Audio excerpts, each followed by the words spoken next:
Radio Rahim with Joe Gallagher, always at the epicenter of boxing. A huge card ahead of us on Saturday night. Co-main event, chief support. You'll be in the corner for that. First, talk to me about preparing Efron for 168 pounds and how that differs from his 160. Yeah, I think it was just a natural progression in moving up weight. I think you've seen that now, obviously, with other fights like Liam Smith, who's on the bill, going up from 154 to 160.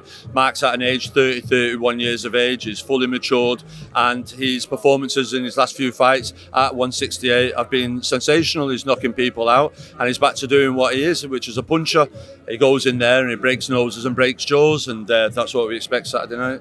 How difficult is it for a fighter once it gets to that stage where they really need to move up, but they're, at a weight that's lower and the competition is there that they want?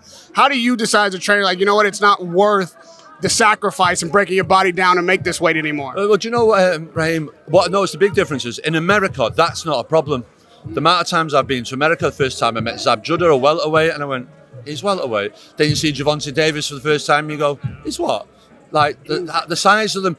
They're not huge for the weight. They're small people, but they're doing it because the weight's right for them. They're not boiling themselves down to try to be a lightweight or a bantamweight or whatever. Where over in this country, they're obsessed with trying to bring themselves down. And in the end, they get so high up in the ratings that when they do want a challenge for a world title, it's killed them that long at the weight that they don't perform, and you find that they move up afterwards. Where I always feel, as I say in America, skills win fights, not weight. But that still isn't the case over here. They're still trying to boil themselves down to try and be the bigger man on the night. But what part of training camp tells you to lose 10 pounds, 8 pounds, 7 pounds in a week and then go in there and perform? None whatsoever. Where in America you see them most of all walking around, as I just said there, Zab, Floyd, Gervonta, do you know what I mean? He's got to lose a bit of weight. But it's just that mentality a little bit. They'll just move up because they know they've got the skill set. Do you know what I mean? Yeah. Interesting, you mentioned that. In America, there is one fight that might have been a factor in. I'm sure you watch Crawford Spence. Yeah. Do you think that may have been a factor in Spence's performance?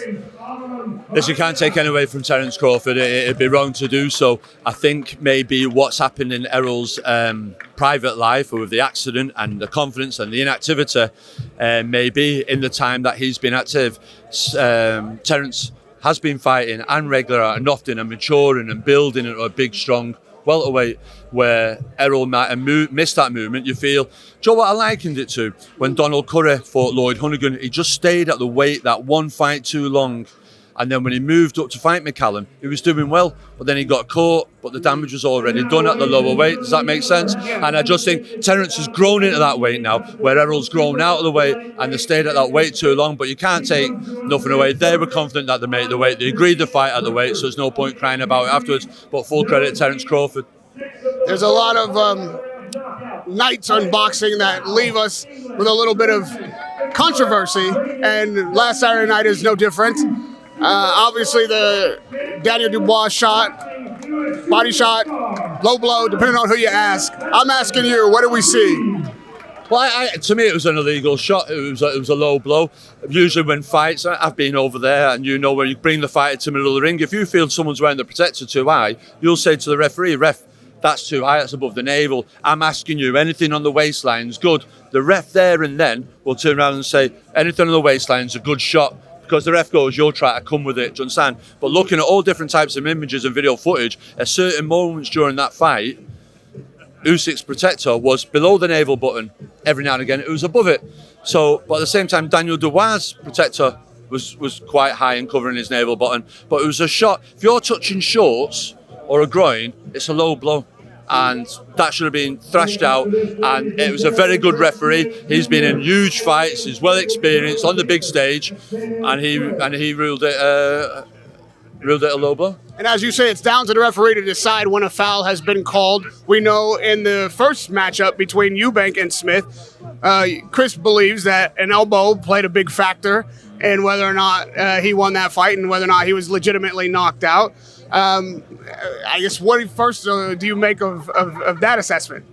No, it isn't. I think it's forgetting the right hands and the left uppercuts and the left hooks that landed with the fist that did it. I think Chris really underestimated Liam Smith, and you know, Rahim, seeing Liam Smith being over there fighting Canelo, Jamie Munguia, is a world-class operator. To go in with them fellas and mix with it, and Eubank Jr.'s never been with that type of class bar George Groves, so it's there's levels to it, and I think he just overestimated Liam, so underestimated I should say, and Liam was fully motivated, and Liam, as we know, is a good fighter and is a good boxer. Eubank isn't good at either. What Eubank's good at is fighting, and he tried to box Liam Smith, and he can't box Liam Smith because that's not how he's been built. Do you understand? He's been built to fight. His fights with Billy Joe Saunders, when it was in a fight, he was winning them, but when it was boxing, Billy Joe was winning the rounds. Do you know what I mean? Eubank wants to drag you into a fight, but the trouble with Liam Smith will oblige and go, I'll fight with you, and his record shows that he can handle himself in them situations. You know Liam Smith as well as anybody possibly could, especially in this boxing game. That was a huge win. Would you say that because he was an underdog, because a lot of people, not just Chris Eubank, but a lot of fans and writers underestimated him, that might have been the biggest win of his career? I think for the name and for the rubbish that was said, and people saying he couldn't do this, and Eubank saying 50%, it was like, I'll show you. But I think becoming a world champion at the Arena, Manchester Arena, it's a good hunting ground, Manchester, for Liam, even though he's from Liverpool. He's won his world title there, defending his world title. That is big night against Eubank there. I think winning the world title, I think beating Eubank is one of his best performances and career highs. But I think you just can't beat that crowning moment of becoming a world champion. Because at 11 years old, Liam Smith didn't, or it was later than that. At 16, Liam Smith didn't think about beating Chris Eubank Jr. as a defining moment. It was about becoming a world champion. For Eubank's case, he will very likely, I mean, he's a professional as well. He is going to come as great as he can possibly come. Probably we see the best Chris Eubank we will have seen, as his pride's been injured. He's really got something to prove now. For Liam's sake, what does he do to prepare for that Chris Eubank and to make sure that he doesn't lose the plot with a victory like this? I think what's going on here, there's a lot of mental chess going on. So at the press conferences, Eubank's usually used to winning it, turning up in a Lamborghini, wearing a KFC jacket. He likes to win the mind games. But if you've noticed in all the head-to-heads and all the press conferences, Liam is talking and manoeuvring Chris into questions that all of a sudden, like Liam will say, what punch was it, Chris? And Chris go, oh, you're trying to make me say what I want to say, do you understand? So Eubank's thinking, I can't beat him mentally. He's beating me at the vocal game, the verbal game. How am I got to beat him mentally? Do you understand? I think Eubank's got to go out there and give it his best. But I just think mentally and physically, Liam's got him at every level. And I just think now Liam knows he can hurt him. There's just no way in the world you got to do him unless there's a shot at a miracle or what Chris Eubank says, but I just can't see that. A lightning bolt. Yeah, a lightning bolt. But listen, Eubank Jr., the young Eubank Jr., that I saw at that arena fighting George Groves, that tenacity, took big shots and was still swinging at the end. Maybe we might get that old Eubank Jr. back for this fight, but I just think the tail's up with Liam Smith, and there's no way he's got to get beat. I wouldn't say in his own back garden, but as close to it. If in fact Liam comes again and performs again and his hand raised again, what does that mean for the remainder of his career? What does that provide him? Well, listen, there's good money for this fight, but then he's into the world stage again. Chance to become a two-weight world champion. I'd like him to be at 160. Is Liam Smith the type of fighter?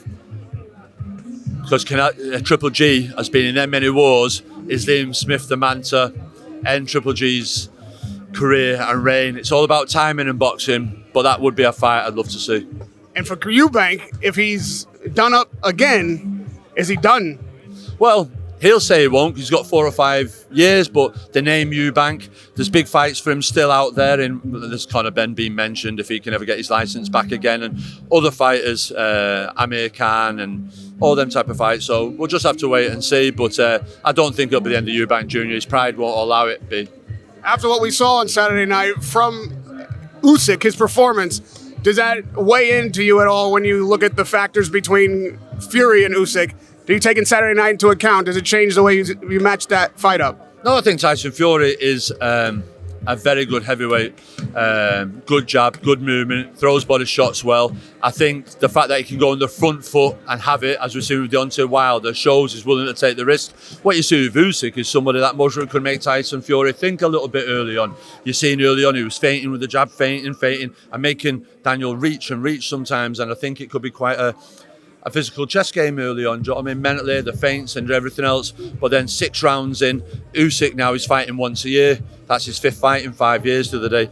And sooner or later, that's got to catch up on him. And if Tyson Fury starts leaning on him, hitting him with body shots, we could be saying, but we can't. Tyson Fury, sometimes it brings that excitement that nothing's so straightforward, whether it is somebody in Vegas and he's getting a bad cut, or he's fighting Deontay Wilder, or the kid that dropped him years ago over in New York, the cruiserweight, Stephen Cunningham. So there's always drama and always excitement with Tyson, and that's, I'd hate to think it'd be a bore fest, but with them two characters, I don't think it would be. Well, I don't think it'll be a bore fest either, because if Saudi gets their way, it's going to be Fury, Usyk, and Wilder Joshua. We've seen Joshua fight a couple times here recently. We saw Hellenius get chinned by Wilder. How do you see that fight happening if it comes at the end of January? Which one, AJ? AJ and... Well, I think listen, AJ is in a good place at the moment for where AJ wants to be. He's with Derek James, good coach. But I just think there's something with AJ at the moment that... So, you watch Rocky 3? Yeah, of course. Rocky 3. And Mr. T turns up and says, "Hey, woman." Then they all rush back to the house and Rocky's been banging out. And Mickey has an honest chat with him and says, "They're bums. They were picked, man, made for you." And he can't get his head round it. This is where I feel with AJ when he comes out of the ring and he's hearing this whole negativity and everything else, that he can't get his head round. What's all that for? Because no one's being truthful to him, because they're blowing him up to be so big and so much that he's believing it now. So when he steps back into the real world and he's getting criticised and he's getting this and this, he can't fathom it out. Why am I getting criticised? Does that make sense to a little self? They need someone to be honest to AJ and go, "Listen, AJ, you're not ready for Wilder. You can't stay switched on for 36 minutes against him. He only needs 2 seconds and it lights out. We need to change and do things, work things, and be honest with him." And I think he's been tiptoed to it, but I think he's the man that's going in there, and he needs some people that's got to absolutely tell him the truth and put the fear of God in him and say, "Listen, I know people say, oh, you've got a good chance of winning." With his power and his size and everything else he can do, but he needs to be told, you could get knocked out in a round. You need to have that fear factor. You need to be switched on. Otherwise, he's got to walk into that like Rocky did with the first Mr. T fight. Radio Rahim with the scientist, the coach, the trainer, the teacher, Joe Gallagher.